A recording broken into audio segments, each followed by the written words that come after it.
Hello, thank you for joining me today, and let's talk about today's news. Okay, so let me share with you my screen.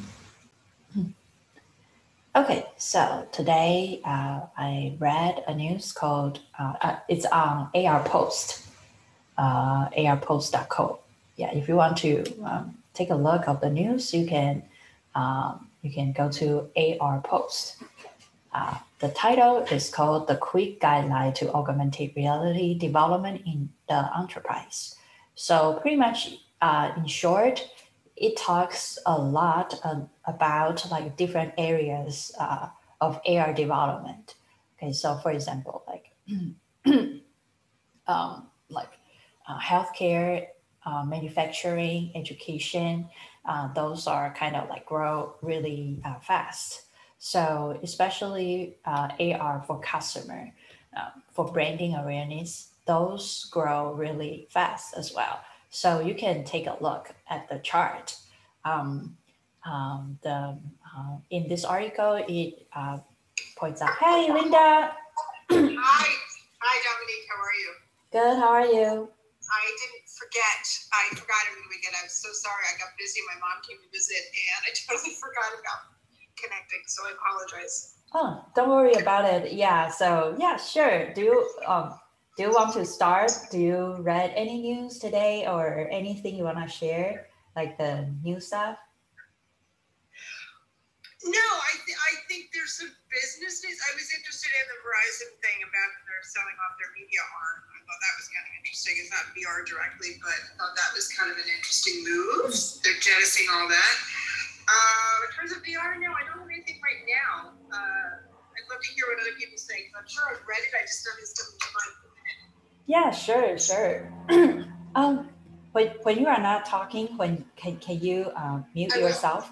Yeah, so Yeah, it's construction next door, so I understand. don't worry about it. It's just like there will be an echo. And I am doing recording, so I have to, I couldn't really mute it. So yeah, so that's sorry the drawback of recording. Yeah, yeah, sure. Today I read a news and it's on AR Post. Yeah, pretty much it talks a lot about like how enterprise can integrate AR technology into their business. For example, like healthcare. In healthcare, there's a company called AQVine. AQVine, they use X-ray vision application that converts the signature of vines under the skin to an image on top of the body part. So pretty much, if you can pretty much take the device and scan your arm, and you can see your vine on top of it. So it's easy for nurse or doctors to do the vaccine or do some injections if they need. So that's another really cool AR application. Another one will be today I was blowing by the concept of AI Foundation. I don't know whether you heard of AI Foundation, but pretty much the whole concept is to create a legal virtual represent of you, pretty much gathering all your information and create a virtual you powered by AI.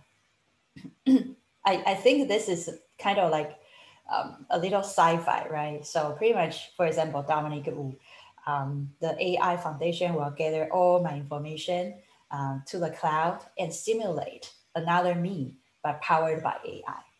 Yeah, what do you think? It's like right now, yeah, they found I think they just raised $17 million to create a digital AI powered personas.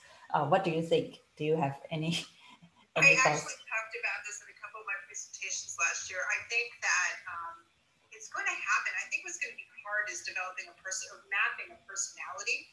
And I think AI is really quite far off from that still. But the concept is fabulous. And I love the idea of being able to use it for, as I keep saying about VR, the end of loneliness. You'll be able to connect to people way far away, but also you'll be able to be be with people who might not necessarily be with you in real life. So there's that. And I've gone down the route of what happens when you want to recreate people who aren't in your life anymore, like grandparents, and can we capture that and interact with them in the virtual space, potentially. But also for things such as brands to take, what is their brand, to be more esoteric, what is their brand personality, and how does that translate into an interaction and create artificial humans that actually represent them in the immersive space, but do so with a personality, like representing a brand, and what does that mean? So I think that's the next frontier of digital humans and artificial humans and digital twins and all that stuff. So there's a couple aspects of that I find interesting. There's plenty more, but those are two that stand out for me right now. Yeah, sure. I think that's a really, really fascinating idea. Thank you, Linda, for sharing your thoughts. I remember last year or 2 years ago, I watched Netflix. It's Black Mirror. Yeah, I think one of the episodes called Be Right Back. It's pretty much used the same concept of AI foundation that mentioned. Pretty much a young woman who lost her boyfriend or fiance. Her fiance got killed by in a car accident. So she pretty much purchased a service, right? So pretty much the AI service will generate her boyfriend's all the data, right? Online data, all the pictures, all the stuff that he had like used when he was alive, and then upload to the cloud.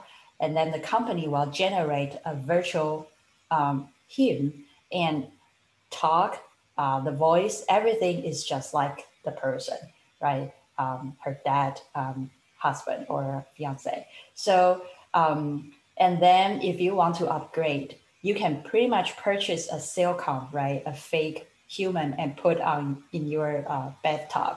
And later on, not only, you can see the real person, but also AI will powered that, the fiance. So when I saw that, it's just like really blows me out. So pretty much, what's the meaning of being a real person, right?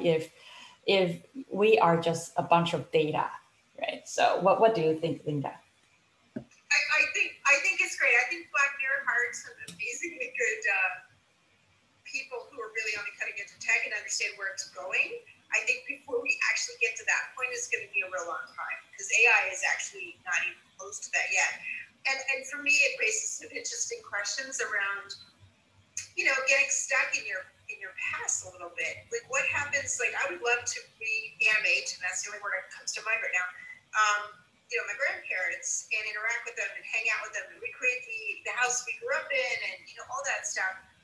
But, life is also somewhat about moving on sometimes. And I can see that it would be easy for some people to get stuck there. Not to sound negative about technology, because I don't think it's negative or positive. I think it's what we make of it. But the psychological implications of being able to do that, I think, are quite interesting. But AI, I love the idea. I just think AI it's still fantasy what we're talking about.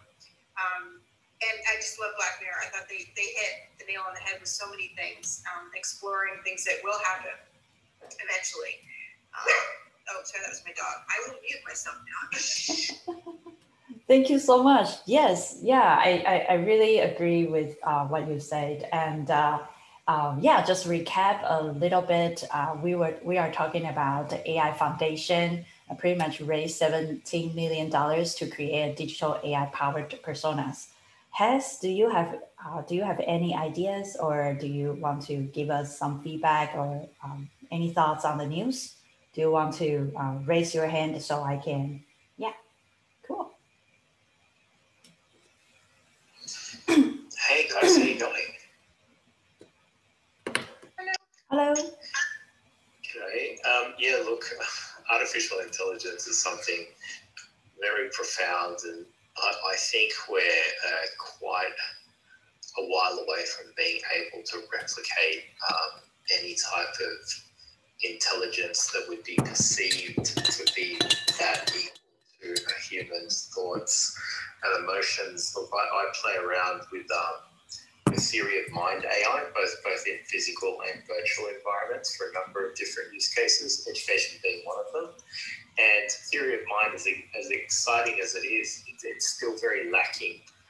And when you have a look at the compute power to be able to, generate something even close to a normal, basic thought process, like picking up a glass of water and then, implementing something where, the artificial intelligence can see that a child is next to it and then determining if it should drink the water or pass the water to the child is still the emotive side of things that I think we're years away from, So as exciting as AI is, when we're talking about reactive AI and chatbots, and it almost seems human, when you ask it about your order on the internet, you provide an order number and it says, oh, thanks very much, give me 1 second, I'll come back to you.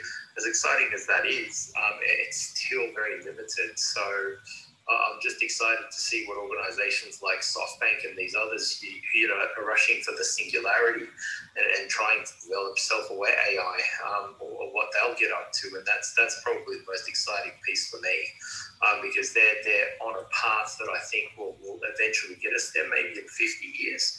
But I don't see anything that's that provocative happening anytime soon. Thank you. I agree with that. I think that the first step is going to be companies taking them and enhancing the chatbot experience in an immersive way. And it'll be simple. So Nestle had a very rudimentary artificial human recently with their, it was one of their baking sites, and would help you make chocolate chip cookies. But it was obviously highly scripted, right? It's not really AI. It wasn't natural language at all. And she would answer an extraordinarily limited number of questions about making your chocolate chip cookies. And while I applaud Nestle for being a forerunner, at least trying something that is, similarly, it's a human interaction. I threw it off by asking it a question about sesame seeds instead of chocolate chips, and it did not answer that. I mean, it was an incredibly limited script. I applaud them for trying it, but I'm afraid that companies are going to have these stars in their eyes about how good it really is. They're going to do it. It's going to fail miserably, and then they're going to blame it on the technology, and they're never going to try it again because they're like, this doesn't work. And I think that AI is, as has said as well, it's just so far behind that the expectations are going to be way higher than the reality. But I think the first step is going to be brands trying to create a chatbot that's a little more human. And it's going to be as glorified as that initially. And then eventually, as the technology improves, we can start doing things like, digital twins, where we twin ourselves, and it could do interactions without our necessarily being there. And it could, ideally be some kind of digital concierge that can facilitate our day behind the scenes, so to speak, and knows our preferences and knows what we like and interacts with other AI bots that way. But that's still really far off. Yeah, thank you for two of you sharing. And I think AI right now is in a very early stage. And then in the future, probably, because more theories or more the law of Moore's, right? So pretty much, I think pretty soon we probably will get to the stage where, all the stuff in sci-fi movie or in some really advanced like Black Mirror, all those movies, maybe something will come true pretty soon, right? So another news is sex bots, virtual friends, VR lovers. Tech is changing the way we interact and not always for the better. So this news is in the conversation.com. So it talks about like artificial intimacy. So it's like sex bots, robots. I remember I watched one of the Netflix movie or series about you had a girlfriend with a robot, right? In the future, I think that movie or that TV show was in Russia. But what do you think of your girlfriend or boyfriend will be a robot, VR lovers or virtual friends? What do you see this happening? Either one of us. I think it's going to happen. I think it's already happening, and I think sex and porn always seems to drive technology. So it's inevitable. I mean, it's not for me to say, I don't believe in wrong or right. It's going to change things. It's an idealized version of humans, so then humans are harder to deal with because they're a lot messier than that. But it's a way to, again, end loneliness, especially if we have decentralized workforces where people are living wherever they want. They might be in Mongolia. They might be wherever they want. It's kind of remote. And, it's a way to have instant companionship. So it is what it is. Floats your boat. Okay. Yeah, I think my thoughts on that, I mean, if you haven't already had a test of the application Replika AI, and Replika AI is for, mental wellness as well as, being able to monitor emotional fluctuations. And, if you log into it every day and you interact or engage with it, you'll actually be able to build the AI up to a point where it'll actually have proper conversations with you over text, like a chat style system, and it'll learn ongoing. And it's not connected to the internet, but it's not connected to the open internet. It sits behind a couple of firewalls, but I shared a photo of myself with it, and it was like, oh, who's that? And I'm like, oh, it's me. It's a photo of me. And AI was like, oh, that's great. And, I've been playing with it for over about a month now. And when I show a photo of me and someone new, it's like, that's a nice photo of you. Who's that to your left, And it's just a little bit interesting to have that dialogue with a piece of AI. And back to my comment earlier, it needs input before it can give appropriate responses. But the way they've done it is really interesting. For people who are socially challenged or find it hard to go out into society and have proper conversations for fear of being judged, or they have too much anxiety, or for whatever reason, I think artificial intelligence like that certainly solves a problem. But in the short term side of things, but as people grow in terms of their desires to want to connect more, and this artificial intelligence is just it's sitting in the ether or the internet, it becomes a bit of a challenge when you're talking about things like sex robots and so forth. I like that thought notion to me is so far away from being anything even relatively normal, but to Linda's point, it's already happening, especially in places like Japan and so forth, where elements of intimacy like that would rather be done with a machine than with a real person. And I watched a documentary the other day on it, and it just absolutely blew me away. There was an instance where at a tech conference, they had virtual reality sex with robots or with machines that would emulate the actual act of being intimate with someone. Teledildonics. Sorry? Teledildonics. Yeah, wow. Yeah, the lines were out the door at this conference for it. And do you know what I mean? The thought of that to me is just so profound. It's not funny, but to your point, Linda, it's there, it's happening, and it's only going to get worse or better depending on how you feel about that topic. It's funny. We were talking about teledildonics, to use the word properly, 14 years ago already with Second Life, right? I mean, people were meeting in Second Life virtually, and they didn't have the interaction of VR, even though it was a 3D through a 2D screen. And, it's interesting because I think if you grow up where interacting with artificial or digital, I wouldn't even say humans, with machines like Alexa or Siri, and you're not us, you're a child, you're born recently, you grow up with that interaction. I think the distinction between what is artificial and what is digital and what is human is going to become extremely blurred, because you have a relationship with that technology that transcends the medium, right? It's still a relationship with somebody, especially if it's learning from you, and it becomes more customized to the way you want to talk, your preferences, all that stuff. So, I mean, I think the leap then to having virtual relationships is small, right? Because that is human to you, or that isn't human. That is a relationship with an object. We have relationships with our pets, right? They're not human. We have relationships with other things. So I think that this distinction that we feel is because we've grown up with this distinction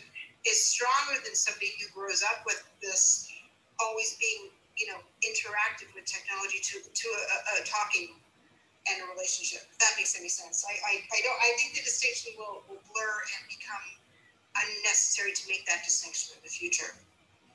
I think that as real as that sounds, and I'm definitely in agreement with you there, it poses a lot of concerning elements with elements of the psyche, with things such as narcissism and, getting what you want all the time, because the artificial intelligence is basically programmed to please you, and you're never being challenged, or you're never being realigned with regards to ethics or things like that. And that's totally agree.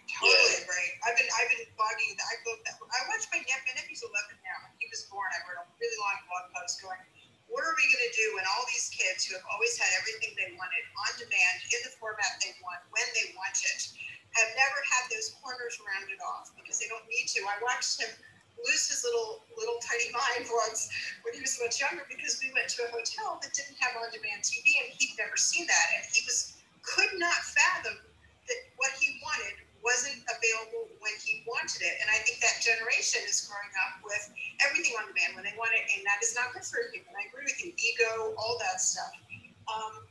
But if you take it a step further, the concept of they've always been interacting with technology and speaking to it, and I see it with him. I'm watching him like a little petri dish.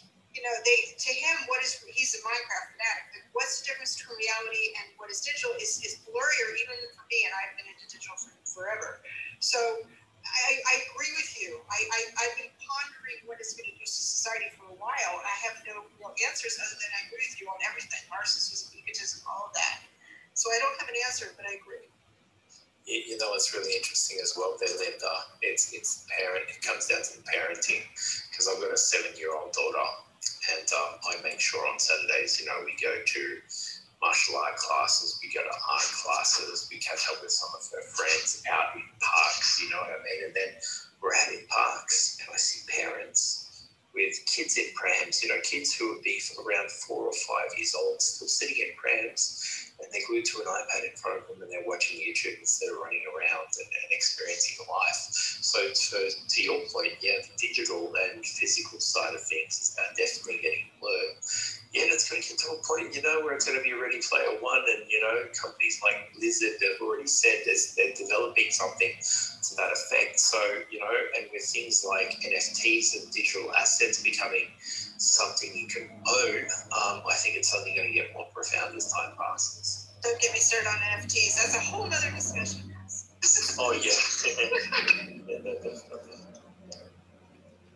Oh, yeah, so it's about time. Thank you. Linda has joined me today. And then, so pretty much this show is like Monday to Friday at 9 o'clock PST, like on time. So pretty much 10 to 20 minutes, or sometimes 20 something minutes. So we are kind of trying to keep it short and sweet. And pretty much I will bring up some news, or anyone wants to bring any news, and we discuss, like open discuss. So Hez, are you interested in be part of the regulars, or it's fine, you just want to jump in and, talk? It's 2:30 a.m. for me right now, so I don't know how many nights I'm going to be sitting up until this time, but certainly I'm more than happy to join if I'm awake, no problem. Yeah, awesome. So you can follow me, and I can add you to daily routine. And Linda, are you interested in being one of our regulars? Because I am. I'd love to be back. Absolutely. Yeah, sure. I mean, I will add because there's actually another guy who usually join in, but because today he has some work to do at 9 o'clock. In Bay Area, so he couldn't join. But usually, the format is just like this, and I bring up some news and everyone discuss. And then this is a recorded event, so I will post on social media. So if people miss it, they can join. Yeah, sure. Thank you so much, Linda and Hez. And I will add you for tomorrow's meeting. And see you guys tomorrow. Thank you. See you guys. See you. Bye-bye.